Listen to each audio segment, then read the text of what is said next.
Айыл чарбасы ар дайым адамдардын жашоосунда, мамлекеттик экономикасында, жалпы элдин бакубатчылыгында өтө маанилүү ролду ойноп келген. Ошондуктан дал ушул тармак бүгүнкү күндө да туруктуу жана перспективдүү катары саналып келе жатат. Кыргызстандын тарыхында айыл чарбасы өнүгүүнүн негизи багыты катары калыптанган.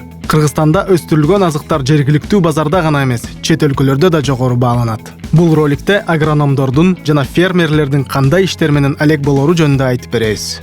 Агроном багыты. Саламатсыздарбы? Менин атым Бактыгүл Аскералиева. Мен агроном болуп иштейм. Агроном болуш үчүн чыдамкайлык, аналитикалык ой жүгүртүү талап кылынат. Анткени агрономдун жумушу курчап турган чөйрөнү, климаттык шарттарды байкоого негизделет. Анткени түшүм көптөгөн сырткы факторлордон көз каранды. Агроном болуш үчүн жогорку билим алуу керек. Ошондой эле орто адистик колледждер жана курстар бар. Кыргызстанда Скрябин атындагы агрардык университети бар. Ал окуу жайындагы агрономиянын көптөгөн багыттары боюнча билим берилет. Манас Кыргыз-Түрк университетинде 2 багыт бар: жашылча жемиш жана өсүмдүктөрдү коргоо. Агроном адисинин бул тармакта жер семирткичтерди, пестициддерди импорттануу, теплицалар тармагы үчүн сатууларды, үрөн сатууну ишке ашырган жеке компанияларга ишке орношу мүмкүнчүлүгү бар. Ошондой эле өз карьерасын айыл чарба министрлигинде, мамлекеттик түзүмдөрдө иштөө менен баштаса да болот. Жумуш берүүчү адистикти тастыктаган дипломду, андан кийин алар иштеп жаткан багыттагы, мисалы, пестициддерди сатуу, өсүмдүктөрдү коргоо багытындагы кошумча дипломду талап кылат. 3-4 курсту аяктагандан кийин студенттер каалаган мекемеде, атүгүл чет өлкөдө такшылмадан өтө алышат. Мисалы, Манас университетинде студенттерди Германияга же Турцияга жиберишет. Эгерде адистин таптакыр тажрыйбасы жок болсо, биз аны 6 айга жумушка алабыз. Өзүбүз үйрөтүүгө милдеттенебиз. 6 айдан кийин адис толук иш планына киргизилет. Полевые сорта, полевые культуры, они растут. Дала сорттору культуралар башкача. Ал эми теплицага ылайыкталган сорттор вертикалдуу багытта өсөт. Ушундайча жол менен биз жерди үнөмдөйбүз. Андан кийин ар бир жаш бутак гүлдөп, мөмө пайда болот. Биз буларды азыктандырып, сугарабыз. Биринчи бутак, андан кийин мөмө бере турган экинчи бутактар жогору көтөрүлөт. Ар дайым жалбырактардын үстүн жана астын карап, зыянкечтердин пайда болушунун алдын алып турушубуз керек. Через каждый побег мы будем получать плоды.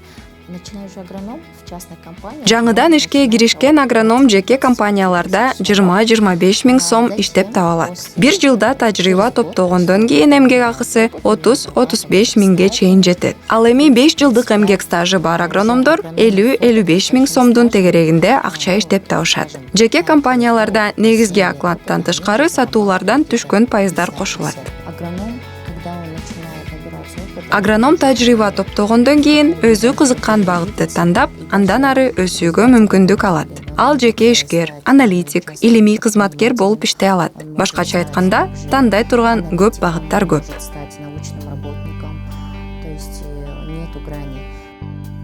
Фермер багыты. Менин атым Данияр Алымов. Экоферма дыйкан фермер чарбасынын түзүүчүлөрүнүн биримин.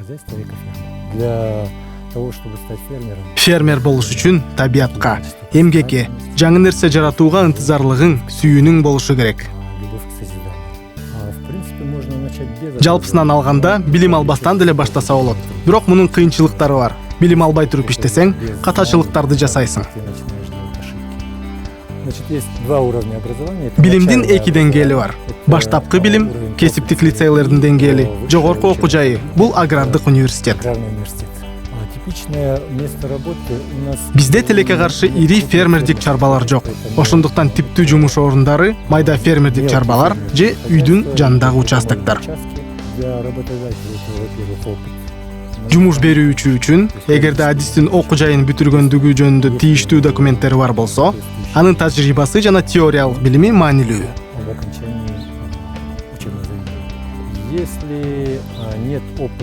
Айыл чарбасында иштөө тажрыйбасы жок болсо, биздин компания өзүбүздүн аянтты жана практикалык билимин сунуштайбыз. Бул аркылуу алар үйрөнүүгө мүмкүнчүлүк беребиз. Вы видите у меня за спиной молодой сад. Силер менин артымдагы жаш бакчаны көрүп турасыңар. Сейчас проводится Учурда анда работа жемиш по бактарын байлоо жана бутактарын кесүү иштерин жүргүзүлүп турат. плодовым деревьям. Бакча толугу менен тамчылатып, сугаруу тутуму менен камсыздалган. Решение. Биздин өзүбүздүн суу менен камсыздоо тутумубуз, башкача айтканда, скважинабыз бар. Кийинки жылы биринчи түшүмүбүздү алабыз деп үмүттөнөм. Надеюсь, на следующий год мы уже получим первый урожай. Для сотрудников, которые приходят без опыта и работают... Тажрыйбасы жок келип ишке орношуп, жумасында 6 күн 8 сааттан иштеген кызматчылардын эмгек акысы биздин шартта 15 миңден 25 миң сомдон тегерегинде болот. Ал эми тажрыйбалуу кызматчылар жөнүндө айтсак, фермердин эмгек акысы 30 миң сом. Ишкердин эмгек акысы өзүнөн рынок факторлорунан көз каранды.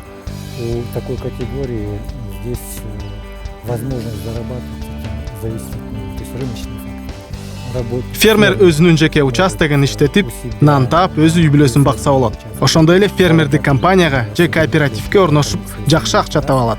Же чет өлкөгө барып иштесе болот. Билишимче, бул кесипте суроо талап чоң. Анткени азыркы учурда дүйнө сапаттуу азыктын чоң тартыштыгын сезе баштады. Тасмада көрсөтүлгөн кесиптерден тышкары, бул тармакта көптөгөн багыттар бар. Алар жөнүндө сиз жашаган райондогу иш менен камсыздоо кызматынан билсеңиз болот. Сенин чечимиң, сенин карьераң, сенин келечегиң.